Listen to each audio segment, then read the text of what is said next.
Thank you, Mwikali. Thank you for having me. Our today's discussion is on how people are meeting their need for connection.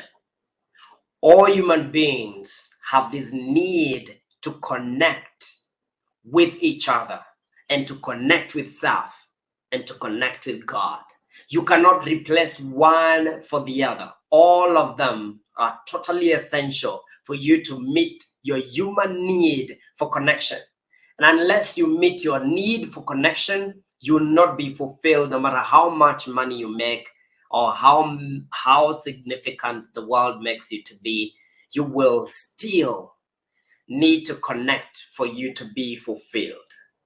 And some of us, we've been so heartbroken, we don't want to connect with anyone. And so we suffer from an addiction to loneliness, taking a lonely, dark corner somewhere. And we feel like that's our safe space. And yet you can never be completely humane. You cannot live a life of mission and live a life of fulfillment without meeting your need for connection from a positive point of view. Because all of us, yes, all of us need love and connection. All of us. Love to a human being is like water to the earth. It is what gives us a sense of freshness and gives us a sense of being alive. There's meaning to this life. Some of us, we've pursued success and achievement, thinking that is the only thing we need on this planet. But we know our blankets can tell the story. Our pillows know a different story. We are not happy. And to be honest with yourself, you need to begin the journey of finding love from within and finding that sense of connection first with yourself and then with God and with humanity. Because that's the way to live a healthy life from deep within you. You have to be honest with yourself.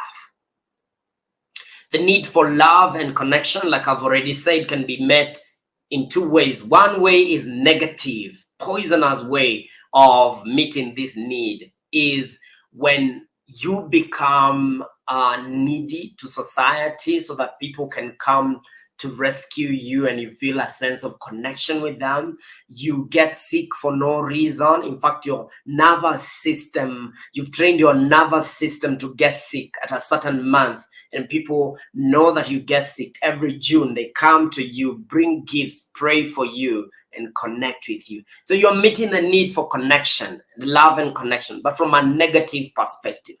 I'm sure in your family, you have that person that is manipulative, that manipulates and lies to other people so that they can, give them help and get attention from other family members. And so maybe you're that person that gets attention from other family members by lying and by doing funny things so you can get attention, by hurting yourself, by piercing yourself, by cutting yourself so you can bleed and get attention of other people. Now, we've learned this through our upbringing. If you grew up in a community where for you to get attention, you have to be hurting. People don't love you for who you are. They don't just express love. You really must call out for love. And so when you are a baby, you learn to either cry, for help, or you hurt yourself so that other people come and tell you, oh, baby, sorry, we are here for you, we're here. And so your nervous system, your psyche learns to call for attention by being hurt. And so even now when you're 32, you are still calling out attention. Maybe you're already married, and this is how you call out attention, is by pretending that you are hurting. Or becoming dramatic. Since now you're no longer a kid, you can't throw yourself on the floor. You become dramatic, create stories that don't exist, blame other people for no reason so that people can come and listen to you. And now when they listen to you, you feel a sense of connection. That is an unhealthy way of meeting your need for connection. And there are other ways like overeating. You know, there are some of us, emotional eating is a way of meeting the need for connection from a negative perspective. You just snack on anything and everything by the road, and you just a sense of connection. You feel warmth in your tummy as food is being digested, and that way you connect with yourself. But it's a negative connection with food. You're hurting yourself. And so, Jeff, what can we do? Because there are all these toxic ways of meeting the need for connection, getting from one toxic relationship to another. Have you ever wondered, how did you choose that person? People always, it's like they choose people by their level of toxicity, and level of toxicity is because they are meeting a need for connection to these toxic people by choosing toxic relationships. Is a way of meeting the need for connection, because you think if you just, you know, connect with healthy people, the relationship will not be as dramatic and will not be life, and you feel like, you know. And so instead of causing that drama for you to connect, there are healthy ways of connecting. Begin with yourself by just loving yourself. Give yourself attention. Treat yourself like a best friend, like a best friend would treat a best friend. Okay, treat yourself in a loving way, caring way. Listen to yourself. Listen to your needs. Are you with me? And so there are positive ways of meeting the need for love and connection, beginning with love and connecting to yourself. Connect to yourself. Give yourself attention without pain. You don't need pain to give yourself attention. Make, you know, have daily time where you call it private moments with me time, where you can just meditate, connect with yourself, feel, appreciate yourself, appreciate your journey, feel your heart, appreciate the fact that it's still beating on you, even after you've gone through the drama you've gone through, you're still here. Appreciate that fact. So slow down and connect with yourself. Learn how to meditate. The School of Google, YouTube, it's a free space. You can learn anything. Learn meditation. Some of us are Googling how, you know, to send bad message to my ex, how to divorce my... No, you can use it positively. Google how to meditate like a pro. Because meditation will help you to connect with yourself. You see, the reason we don't meet the need for connection through positive means is because we are stuck in our head. We allow fear to drive us, because the opposite of love is fear. We are driven by fear. The fear that, oh my God, this world is coming to an end. Oh my God, I'm not ready. And you never really slow down to feel, to connect with yourself, to enjoy, smell the flowers. Spend time with yourself where you can sense, smell, touch. What does it mean to be alive? Just slow down. Be with yourself. Honor yourself. Give yourself a moment of honor by slowing down, connecting to your heart. Even just slowing down and feeling your heart and appreciating the fact that you are alive, you begin to learn to connect with yourself. Now, appreciate the fact that most of us are afraid of ourselves. See, some of us, we are so busy. It's not that we are busy. We don't want to be busy. It's a distraction from facing ourselves. The busyness is a distraction from facing ourselves, because that silent moment, quiet time, gives you an opportunity to face yourself.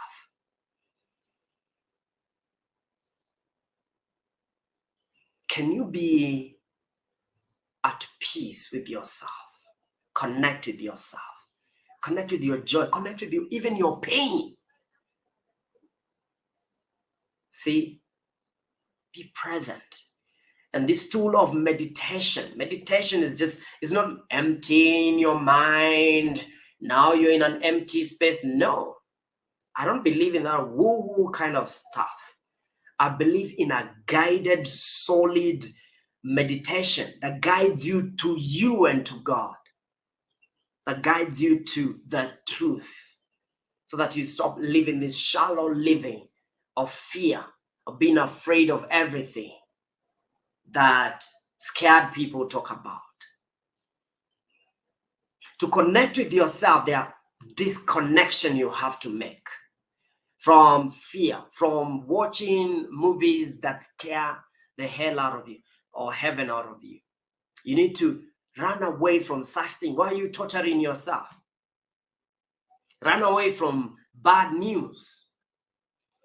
You can't attract good news when you're always listening and giving yourself to bad news. Return to love. There's a book by Marianne Williamson, the one who wrote the book A Return to Love. It was quoted by Nelson Mandela. It says, the quote goes like this: our deepest fear is not that we are inadequate. Our deepest fear is that we are powerful beyond measure. It's not our darkness that scares us, but our light. We are scared to shine. It is our shine that really scares us, because we ask ourselves, who am I to shine? Who am I to be brilliant? The question is, who are you not to be? Who are you not to be brilliant? So begin to appreciate your brilliance, appreciate your joy, find your spark and insist on it. Fight for your territory. Life is a fight for territory. Don't live for fear. Life is too short to be afraid of what other people think about you. Life is too short to be afraid of this world. Live it. Live it. Live it to the fullest. So meditate on love. Go and read A Return to Love by Marianne Williamson. Go find it and read the book. It's a recommendation I make to all my clients. A Return to Love. Because we focus so much on fear and what we don't have, and ignore that inside of ourselves, we are love, because we have God inside, and God is love. We are. All that you need is within you now. Everything you need is within you. The treasures are within you. And so begin by connecting with yourself. Then another connection that we run away from is connection with God, or connection with the universe, connection with the force that created everything we see and all that we don't see. And so we distract ourselves from that connection by running to religion, talking about other people's weaknesses. It's a distraction. Real men, real women face themselves. They have real deep conversations about their destiny, about themselves, and about God. And you begin to connect with yourself, so that, let me tell you something, the source of fear, the source of uncertainty, the reason you cannot speak well in public, the reason you feel you have to shrink when others are shining, the reason you feel you should be last, is because you have neglected love, that love from within you. You have come with excuses why you should live in the dark corner of self-hatred, of putting yourself down, talking yourself down. And you begin to love yourself and forget about fear, overcaution, procrastination, because all those are signs that you've not connected to yourself. All human beings have this need to connect with themselves. We have a need to connect with ourselves, and then with God, and then with others. Now, when you talk about the third level, the first level is connect with yourself and connect with God, with your creator. Before you do number 1 and 2, forget about number 3, connecting with others. Forget about relationships. And that's why relationships don't work. Because we are connecting with shallow people who have no deep connection. They are looking for connection through us. They think we are the cup that waters their soul. No. Love and relationships is about two connected people who are already complete in themselves. They are not lonely, needy people. I'd say here, needy is creepy. And so you need someone that has found connection in themselves, found connection with God. Now you can connect. We are not here to feed, to be fed by the other person. We are here to make a contribution in this relationship with joy. That is true connection. And when you connect with others, I know COVID came to sort of disconnect us. So some of us, we are still in that sense of disconnection. We were created to connect with each other. But after we've connected with ourselves and connected with God, let me ask you a question this week. Which level of connection are you building? Is it the first level where you're connecting with yourself? Or, are you on the third level where you've connected with yourself, connected with God, and now you're connecting with others? Now, if you want to learn how to build the synchronicity between those 3 levels so that you come from a place of fulfillment, you're not needy, creep-ish person, looking for love in all wrong places, then connect with me on YouTube channel, Breakthrough with Jeff, and I'll help you through the journey. Thank you, Mikali. Thank you for having me. God bless. And that is how you start your Monday morning, with powerful gems from Jeff Israel. It is such a beautiful place to just start the week where you, like he said, as a human being, we have a huge need to connect.